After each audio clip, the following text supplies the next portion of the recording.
adalah Bapak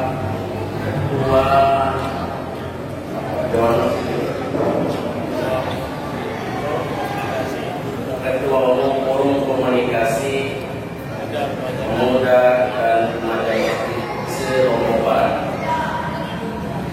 Yang saya hormati pula Ketua Remaja Masjid Jami' Saleh Al-Bari Bengkal beserta Ketua Panitia Hari Besar Islam seluruh alam, bapak-bapak tokoh agama, para alim, para pemuda, para cendekia, dan hadirin yang dirahmati Allah. Alhamdulillah wa syukurillah, pada malam ini Allah masih berkenan memberikan kita anugerahnya, sehingga dengan anugerah itu kita bertemu di tempat yang mulia ini dalam rangka memperingati hari yang bersejarah dalam Islam. Sebagai salah satu momentum kita bisa membangkitkan semangat karena masih berada pada bulan Hijriah. Kenapa? Karena 10 hari yang lalu kita sudah melewati satu Muharram yang bulan ini menjadikan sebagai bulan Hijriah. Begitu kita sebut Muharram, maka bisa kita bayangkan di benak kita terbayang bahwa bulan ini adalah bulan perjuangan, bulan di mana Nabi Muhammad SAW berhijrah, sehingga tahun Islam disebut dengan tahun Hijriah. Khusus anak-anakku yang berbahagia, anak-anak yatim, dengar baik-baik bahwa anak yatim itu secara definisi adalah orang yang usianya belum balik, ditinggal oleh orang tua lagi. Tetapi kalau anak yatim piatu adalah usia yang belum balik, ditinggal oleh ibu dan bapak, ini butuh perhatian, butuh santunan, butuh juga perlindungan serta arahan. Tetapi tidak sampai di situ, anak-anak sekalian. Ada para orang Arab mengatakan,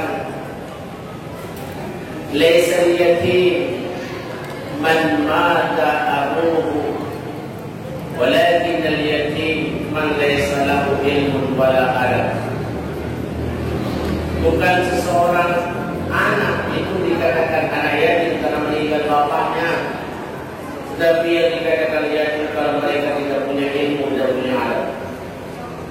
Oleh karena itu, anak-anak sekalian, jangan kehadiran kamu di masjid ini hanya sekedar untuk hadirkan acara ini, tapi ini bagian daripada ajaran Rasulullah SAW yang sering saya singgung. Ini namanya talaki dalam bahasa. Ya, talaki itu artinya berjumpa antara guru dan murid. Kalau dalam ceramah seperti ini juga talaki, karena hakikat pendidikan dalam Islam itu adalah talaki. Talaki itu berbeda dengan tatap muka.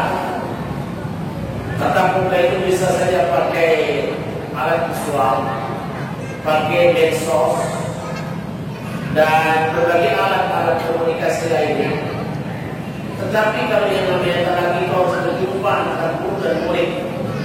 Dan itu di dalam hadis Rasul menyebutkan bahwa al-muallimu wal-muta'allimu syarikani bil khair. Yang mengajar dan yang diajar adalah bersyarikat dalam kebaikan. Dan talaki yang seperti ini yang Rasulullah SAW sebutkan adalah bagian daripada menuntut ilmu. Ini yang terjadi sebaliknya sekarang, tapi ini ujian kita semua. Bahwa ada hadis Nabi yang mengatakan begini, man salaka tariqan fi talabil ilmi sahalallahu lahu tariqan ila jannah Siapa yang menempuh jalan untuk menuntut ilmu, maka Allah membukakan jalannya menuju surga. Mengapa? Rasul masih melanjutkan sabdanya, li'annal malaikata la tad'u ajnihataha ridan bima yanzu. Karena para malaikat membentangkan sayapnya dan itu dia lakukan karena ridho terhadap apa yang dicari. Malam ini kita bertemu untuk kita tahu, walaupun sedikit saya sampaikan tentang sejarah daripada apa yang kita lihat malam ini, tapi ilmunya yang paling penting. Sekarang ini tolong diperhatikan anak-anakku, masa pandemi ini masa yang berubah hadis yang tadi. Tetapi ini biar kita bersama. Sekarang pendidikan pakai daring, pendidikan pakai luring, pakai Zoom meeting. Kalau ini terjadi, maka mungkinkah malaikat akan membentangkan sayapnya kepada orang-orang yang menuntut ilmu antara guru dan murid? Bagaimana mungkin malaikat akan membentangkan sayapnya dan itu yang mendatangkan barokah? Dan mungkin kalau terjadi daring dan Zoom meeting ini akan malaikat membentangkan sayapnya. Tetapi sekali lagi itulah ujian kita bersama yang harus kita hadapi ini sebagai salah satu kesempatan untuk kita introspeksi diri. Kedua, bahwa diperhatikan baik-baik, pada masa pandemi ini, masa-masa sebetulnya peluang untuk kita belajar lebih khusus tentang kajian-kajian kitab dan kajian-kajian keagamaan. Terkait dengan hal itu, ya, sebetulnya kalau kita ulang bahasa Islam, ketika bertemu murid dan guru itu justru itu musim corona sebetulnya. Tapi sekali lagi ini ujian kita. Kemarin pada hari Senin kemarin kami berziarah ke Ayahanda Tuanku Haji Turusi Badrudin. Ketika kami berdiam di situ, saya tanyakan dengan murid-murid di madrasah. Beliau tetap memerintahkan para santri untuk mengadakan tatap muka atau melakukan pendidikan secara langsung di kelas. Ketika dilarang, beliau jawab sederhana, jangan larang kami bertemu dengan murid-murid kami supaya kami lebih banyak teman saya berdoa. Kalau saya dilarang dan murid-murid kami bertemu, maka sedikit sekali yang menjadi teman kami berdoa. Semakin banyak murid kami berhadapan dengan kami, semakin banyak teman kami berdoa, semakin banyak teman kita berdoa, semakin besar kemungkinan doa kita akan dikabulkan. Kenapa demikian? Itulah yang disebutkan tadi bahwa li'annal malaikata la tadawa jannata bima yanzu. Karena malaikat membentangkan sayapnya ridho terhadap apa yang dicari oleh antara murid dan guru. Li'annal mu'allim wa muta'allim syarikan fil khair. Guru dan murid adalah dua-duanya bersyarikat dalam kebaikan. Terkait dengan perayaan 10 Muharram atau 1 Muharram atau yang Muharram itulah adalah pendidikan Islam. Ya. Ada pendidikan yang luar biasa dari bulan ini ke bulan disebut Hijrah. Di kitab ini saya bawa satu kitab. Kitab ini adalah kitab tematik ini yang berjudul Naflatul Naim. Kitab ini ada lengkap dan ini dulu saya beli ketika saya berhaji. Belum sampai sekarang belum saya lihat ada dijual di negeri kita. Nah, di sini dibahas tentang hijrah itu begitu penting. Dari definisi hijrah secara bahasa, kemudian ditulis di sini ada 21 ayat yang bicara tentang hijrah. Yang diangkat dalam kitab ini ada 40 hadis yang diangkat dalam kitab ini tentang hijrah dan ada 9 pendapat ulama terkemuka yang diangkat tentang hijrah. Kami tidak mengungkap ini. Kali ini kalau duduk semua tidak akan lagi habis ini. Tapi saya ingin memberikan satu ilustrasi gambaran tentang kondisi yang sekarang kita hadapi terkait dengan pendidikan. Tahun baru Hijriah, tahun yang penuh dengan pendidikan. Perhatikan sampai para anak-anak yang kita sekalian. Tahun baru Hijriah, bulan Muharram adalah bulan yang penuh dengan pendidikan. Sehingga pada bulan ini disebut bulan tahun baru. Satu Muharram disebut tahun baru. Karena begitu tanggal 1 Muharram disebut tahun baru. Di situ mestinya kita berpikir, kenapa beda tahun baru Hijriah, tahun baru Muslim, tahun baru Islam dengan tahun baru non-Islam? Kalau selain tahun baru Islam, kita sebut dengan tahun baru Miladiyah, tahun baru yang dipakai standarnya adalah kelahiran Nabi Isa alaihissalam. Itu adalah dilakukan oleh orang-orang Kristen, tapi sudah menjadi nasional di masa kita. Tetapi ketika kita menyebut tahun baru Hijrah, itu khusus untuk orang Islam, dan itu menggunakan bukan kelahiran Nabi Muhammad, tapi hijrahnya Nabi Muhammad SAW. Dan di sini ada nilai pendidikan dan edukasi yang luar biasa. Kenapa? Pendidikan itu adalah kata lain daripada perjuangan sebetulnya.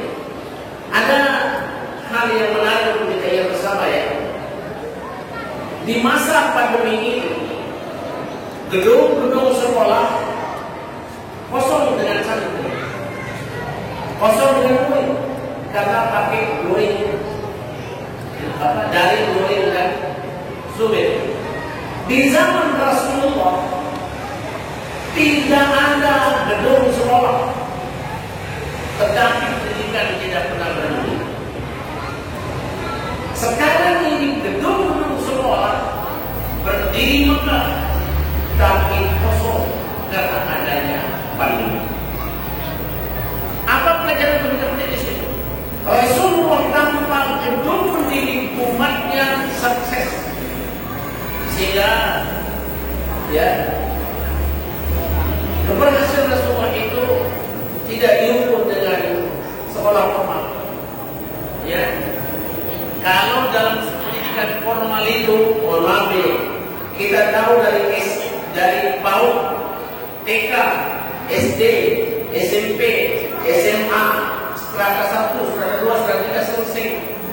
Tapi di zaman Nabi tidak ada. Tapi kalau mau dihitung strata 15, semua ditahu Rasulullah dan para sahabatnya. Sampai hal yang tidak masuk di akal secara tingginya, itu yang disebutkan mukjizat dan karamat, itu tidak ada dalam strata-strata itu. Itulah pendidikan yang ada di balik bulan Hijriah ini, di balik tahun Hijriah. Mengapa Rasul sukses? Karena tidak pernah berhenti pendidikan itu. Setiap jumpa mendidik, setiap ketemu mendidik. Itu yang tadi saya bilang bahwa esensi pendidikan itu adalah agar berbakti, berjumpa antara guru dan murid. Contoh, pada suatu saat Rasulullah SAW dulu dengan para sahabat, kita lagi. Pada saat kami duduk dengan para sahabat, tiba-tiba ada 2 orang jin datang menghadap kepada Rasulullah. Jin itu bilang kepada Rasulullah, "Ya Rasulullah, kami bangsa jin sudah berkumpul dalam satu tempat. Kami datang menjemput Rasulullah untuk kami dibimbing, dibacakan kepada kami Al-Quran." Itu kata dua jin. Lalu Rasulullah menyanggupi dan Rasul berjalan bersama 2 orang jin itu. Ketika Rasul berjalan dengan 2 orang jin yang menjemputnya itu, sahabat yang duduk di sekitarnya pun tidak ada yang lihat. Tidak ada yang lihat.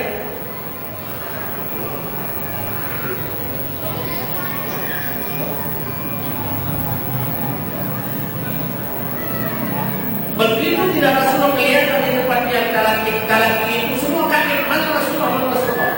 Itu para sahabat bergerilya mencari Rasulullah sampai menjelang subuh. Sampai menjelang subuh. Ketika menjelang subuh baru tiba-tiba Rasulullah muncul. Ketika muncul kaget para sahabat. Kemana saja Rasulullah? Kami sudah bergerilya mencari Rasulullah. Rasul bilang, oh kamu tidak lihat tamu yang berjemput saya? Siapa itu? Oh, kami dua orang ini yang akan menjemput saya untuk saya hadir di tempat mereka untuk mengajar mereka Al-Quran dan memberikan arahan petunjuk Al-Quran dan kebenaran. Para sahabat mengatakan tidak.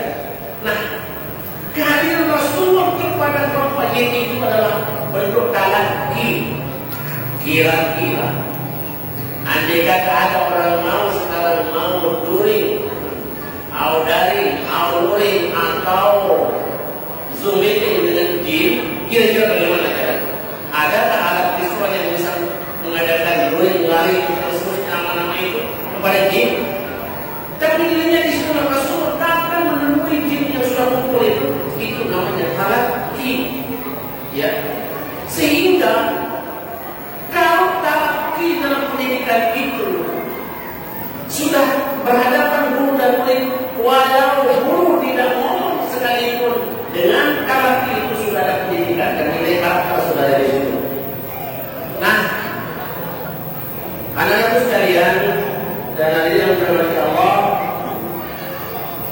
sebetulnya momentum 10 Muharram ini momentum untuk kita kembali mengingat perjalanan sejarah ini. Karena apapun alasannya kita tidak bisa melupakan sejarah.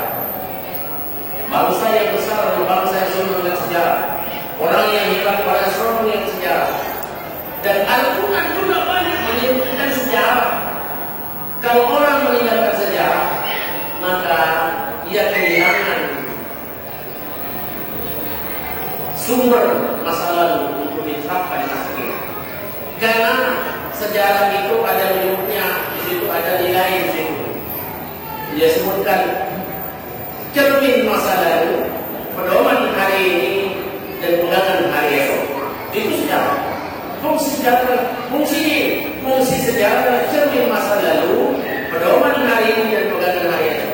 Begitu kita sebut 1 Muharram, 10 Muharram, kita bercermin pada masa lalu zaman Rasulullah. Apa yang Rasulullah lakukan itu? Begitu kita sudah melihat itu, ya, kita jadikan masa lalu jadi pedoman pada hari ini, ya, dan itu juga jadi pegangan kita pada masa yang akan datang. 10 Muharram atau 1 Muharram atau bulan Muharram adalah bulan hijrah, bulan berpindahnya kita. 1 dari ragu-ragu menjadi yakin, 2 dari bodoh menjadi pintar, 3 jadi kurang mampu menjadi lebih baik, 4 jadi pengecut jadi pemberani, 5 dari pelit menjadi orang yang murah. Ini kalau dijabarkan luas sekali. Hadirin yang dirahmati Allah, momentum ini adalah untuk kita semua, orang tua, para remaja, anak-anakku sekalian. Saya selalu bilang di mana-mana kalau saya ceramah, kalau berkaitan dengan pendidikan, saya sampaikan kalimat musuh yang paling besar adalah bodoh. Musuh yang paling besar adalah bodoh. Mengapa? Karena gara-gara bodoh orang diperdaya setan, gara-gara bodoh orang diperdaya nafsu, gara-gara bodoh apa semuanya sekali. Jadi musuh yang paling besar adalah bodoh. Kaitannya dengan itu, maka Abu Bakar pernah ngomong, pernah berkomentar ketika ditanya siapa orang cerdas, siapa orang pintar. Abu Bakar bilang, Aqyasul Aqyas At-Tuqa Ahmadul Ahmad dan Kujur. Secerdas-cerdas orang cerdas sama mereka yang takwa, sebodoh-bodoh orang bodoh mereka yang kurang ajar. Jadi persoalannya bagaimana cara bertakwa? Dia harus berilmu. Bagaimana cara berilmu kalau tidak pernah bertemu antara guru dan murid? Akhirnya kita jadi hidup dalam bayang-bayang sekarang ini. Ketika kita lihat TV ya bayang-bayang, ketika lihat di Zoom meeting ya bayang-bayang, apalagi yang namanya touring dan lari ya bayang-bayang. Kita semua dari bayang-bayang. Jadi perasaan pun bayang-bayang. Mana sejatinya? Rasul datang membawa kebenaran, bukan bayang-bayang. Islam datang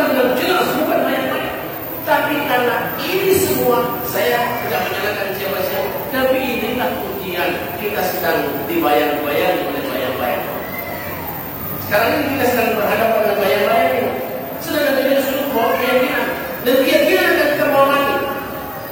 Kalau punya bayang-bayang, jadi apa yang punya bayangan? Saya ingin aja kita semua untuk sedikit. Katakanlah ini kami itu.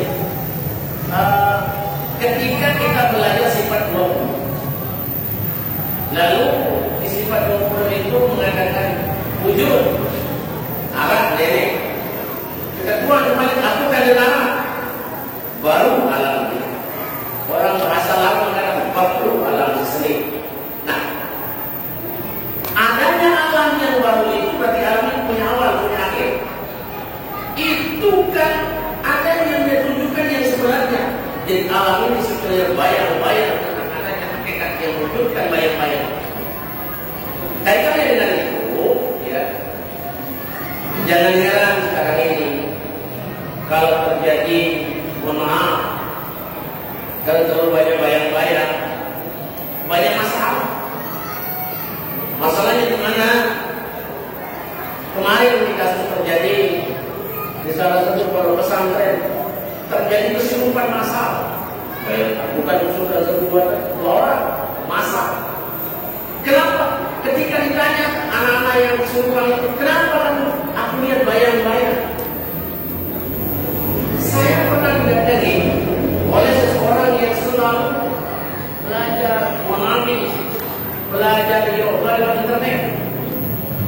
Kenapa dia kesurupan? Saya bilang, kenapa kamu seperti itu? Seperti saya pernah lihat di internet, saya ada bayang-bayang di saya. Kenapa kamu dapat bayang-bayang? Bayang-bayang kan tidak benar. Iya, saya juga kira kenapa saya dapat bayang-bayang. Nah sekarang dapat bayang-bayang. Mulai dari kebenaran kita disuruh dapat bayang-bayang. Akhirnya banyak orang dapat sama bayang-bayang. Perasaan pun bayang-bayang. Jiwanya jadi terbang. Siapa yang disalahkan? Coba, sekarang kita disuruh, di saat kita disuruh menjadi kebenaran, kita diharapkan dengan bayang-bayang semua. Hadirin dirahmati Allah. Kenapa Rasulullah berhijrah dari Mekah ke Madinah? Sebelum terjadi peristiwa Mekah, peristiwa hijrah Mekah dari Mekah ke Madinah, Rasul memerintahkan 72 orang sahabat berhijrah dari Mekah menuju ke Habasah. Kenapa ada hijrah? Hijrah itu perpindahan, baik mental maupun fisik. Perpindahan mental, hijrah secara mental itu ragu-ragu itu ada persoalan mental.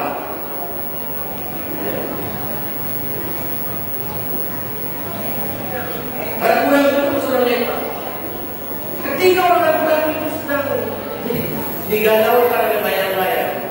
Kenapa sekarang kita dihadapkan dengan bayang-bayang terus dan akhirnya kita disuruh jadi bayang-bayang?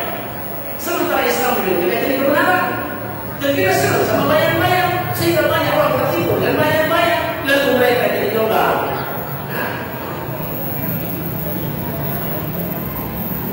Hadirin dirahmati Allah, berhijrahnya sahabat ke Habasah dan berhijrahnya Nabi dan para sahabat ke Madinah adalah itu menjadi salah satu titik awal proses perjalanan yang ada perubahan secara drastis. Ada beberapa hal yang ketika Nabi masih berada di Makkah dirubah ketika Nabi sudah ada di Madinah. Salah satu perkara ketika Nabi berada di Mekah melarang orang-orang berziarah kubur. Tapi ketika Nabi berada di Madinah, Nabi menyuruh orang berziarah kubur. Lalu diungkap dalam sabdanya, "Kuntu nahaitukum an ziyaratil kubur fazuruha." Dulu aku larang kalian berziarah kubur ketika di Mekah. Sekarang berziarahlah. Dari hadis ini lahir beberapa kaidah usul. Pertama, ketika mengatakan kuntu nahaitukum, kata kuntu nahaitukum itu, kata nahaitukum aku larang kalian itu dalam kaidah usul mengatakan al aslu fil nahi Tetapi ketika dia Nabi yang ada di Madinah menyuruh Rasulullah berziarahlah.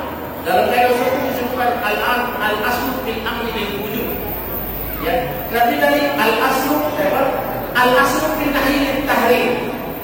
Yang asal pada larangan itu berarti haram. Nabi melarang pada sahabat ziarah kubur. Maka haram ketika di Mekah. Ketika di Madinah, Nabi menyuruh orang ziarah kubur. Itu berarti wajib kalau cara kaidah sunnah. Tetapi lain kaidah ketika mengatakan al-amru ba'da nahyi ittiba'. Perintah yang jatuh larangan setelah larangan itu berarti boleh. Nah, berarti ziarah kubur itu boleh, bukan wajib, bukan haram. Ini betul, ya. Kenapa di Mekah Nabi melarang orang ziarah kubur?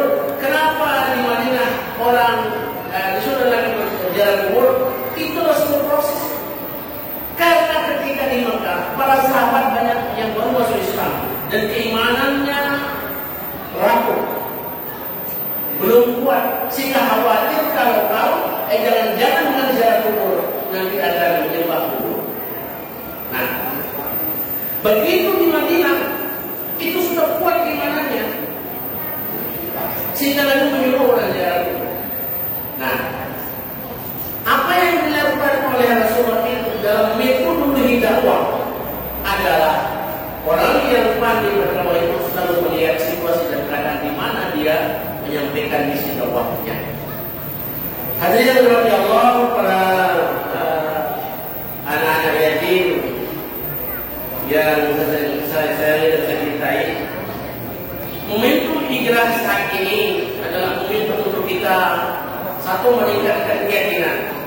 Kalau perhatikan baik-baik, kita walaupun masih simpan masuk kelas bagian sekolah, tapi tetap kita belajar mencari ilmu agar menjadi bekal kita mengisi hidup ini dan menghadap kepada Allah SWT dengan cara talaki, berjumpa antara guru dan murid. Yang kedua, dengan ilmu itu kita akan punya keyakinan, karena keyakinan akan kita bawa mati. Ketiga, dengan ilmu dan keyakinan itu kita bisa berbuat dan manfaatnya tidak hanya untuk diri kita tetapi manfaatnya untuk orang banyak. Nah, lalu Nabi bersabda, khairun nas man qala umruhu wa hasuna amaluhu. Sebaik-baik manusia orang yang hidup usia yang panjang dan banyak memberi manfaat dan memberikan kontribusi kebaikan kepada orang lain. Akhirnya ada istilah yang sering kita dengar kaitannya dengan hijrah ini adalah ada namanya iman, ada namanya ilmu, ada namanya amal. Ini adalah tiga perkara yang harus kita pisahkan. Percuma saja ilmu tanpa iman, percuma saja amal tanpa ilmu. Nah, jadi iman, ilmu, amal. Iman itu keyakinan kita kepada Allah. Kalau Anda orang berilmu tanpa iman kepada Allah, maka ilmunya itu hampa. Saya terus ingat ini anak-anak sekalian, di zaman Rasulullah ada para sahabat itu berlatar belakang hidup yang berbeda-beda. Ada yang memang karena untuk masuk Islam sudah dia pintar, ada yang memang dari awam dan nol. Tapi ketika dibimbing dengan tauhid yang pintar dan yang awam sama. Contoh, seorang sahabat bernama Salman Al-Farisi. Dia itu orang luar biasa. Dia kuasai kitab Taurat, dia kuasai kitab Zabur, dia kuasai kitab Injil. Begitu masuk Islam dia pertama Quran. Benar-benar dia kuasai kitab Taurat, Zabur, Injil, kitab semua dia kuasai. Lalu berhadapan dengan seorang sahabat yang muda dan dia muda, itulah Bilal bin Rabah.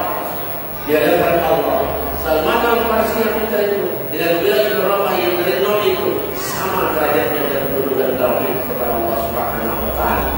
Nah, Islam membawa lentera baru dalam setiap orang yang terbukti.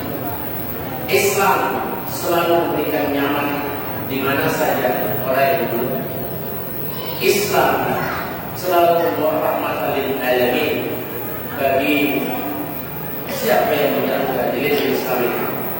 Ada contoh menarik yang sekalian kali ini jadi ingatan kita menjadi pengetahuan kita. Ketika salah seorang tuan guru bercerita tentang seorang ilmuwan Jepang menemukan suatu alat di mana alat itu mampu untuk mendeteksi jeritan-jeritan rumput ketika kedinginan dan jeritan-jeritan rumput ketika kepanasan. Ilmuwan Jepang menemukan satu alat yang bisa mendeteksi jeritan-jeritan rumput ketika kedinginan dan jeritan-jeritan rumput ketika kepanasan. Orang Islam sebetulnya orang Islam ada diberikan rasa sehingga kita jangan berpikir dan mengingat alat yang sering bakar, yang sering nolok, orang yang sering gunakan alat upah pemaling. Tetapi bahasa Indonesia disebut rumput putri malu. Begitu disitu langsung merebut. Dia tidak punya nyawa, tapi kenapa bisa bergerak? Lama-lama ditinggalkan bergerak lagi. Pelajaran luar biasa sebetulnya pada rumput ini. Tapi mana tidak pernah hilang. Tidak pernah kita berpikir itu tanah pesan apa yang dipikirkan oleh kita. Bahkan kemarin pas kita sampaikan di kolom, karena ketika kita menceritakan pesan apa pada diri kita tahu banyak. Tapi jangan berpikir saat berkau. Tangan pesan kamu ini. Coba kalau anda beli sandal ada pakai seminggu diiris, tapi terus seminggu dan di sana bukan iris kan tapi semakin tebal. Dari itu namanya berkau. Kamu tahu berkau itu itu tanda kebesaran kamu yang ada pada diri kita. Soal kupah ini, soal berkau itu akhir mengenai satu berselisih. Nah yang berselisih, iman berselisih, batu berselisih, pendapat berselisih, pikiran berselisih. Cara melakukan pendidikan pun banyak selisih. Hanya kita ketemu hanya dengan bayar momentum bulan Muharram sebagai bulan hijrah atau 10 Maret atau hijrah 1 Muharram itu adalah momentum kita untuk introspeksi diri dan momentum untuk kita belajar dengan realita yang ada. Semua ini jangan kita salahkan siapa-siapa, tapi ini semua adalah ujian dari Allah Subhanahu Wa Taala. Ingat ayat yang mengatakan lana bilukum bisabri wal khayri kita semua ini yang terjadi. Puji kamu dengan yang baik dan yang buruk, semua yang akan kembali dan kumpulan Allah. Nah kita seringkali merasa diri ketika kita mendapatkan kesulitan, ketika kita sakit, ketika kita mudik, ketika kekurangan ekonomi. Tapi ketika hasil usaha kita lancar, ketika badan sehat, ketika kita terjamin, merasa tidak diuji. Padahal itu semua adalah ujian bagi kita semua. Bagi yang merasa tidak diuji, awas, itu lepas kendali. Oleh karena itu terakhir saya sampaikan, menurut ini ada pepatah orang-orang ahli tasawuf yang mengatakan, bila anda mampu memandang dua hal yang berbeda dengan pandangan yang sama, usahakan engkau dengan penuh tawa dan tangis. Dengan keningat tangan kanan, amuk sanduk, kemohon semua. Mendengar dan kita bersumpah tamat. Nah, bisakah kita menengok kiri dan kanan kepandangan yang sama? Kanan kanan ingat ujian, kiri kanan ingat ujian, dua-duanya ujian. Nah, kalau itu kita jadikan pegangan, maka orang itu akan berjalan selalu dengan keyakinannya, menatap ke depan penuh dengan harapan, dan dia tidak tersambung dengan hal-hal yang merupakan ujian. Jangan saja Allah akan memberikan petunjuk kepada siapa yang berpegang di jalan dia yang sudah ditunjukkan. Lau istaqamu ala tariqati asqainahum ma'an ghadaq. Ya. Ma'an ghadaq, ya. Kalau saja mereka istiqamah dalam kebenaran, akan diberikan dia minum dengan air yang sedap, air yang sejuk. Itulah gambaran bagi mereka yang istiqamah, berpegang dengan keimanan kepada Allah, berpegang dengan ilmu agama, dan beramal untuk bukan Sekira momentum 10 malam atau momentum 1 malam atau momentum bulan malam atau momentum hijrah dalam momentum itu semua, dan insyaallah kalau kita amalkan apa yang saya sampaikan tadi, insyaallah Allah akan memberikan ridha dan berkah kepada kita. Nah, sebenarnya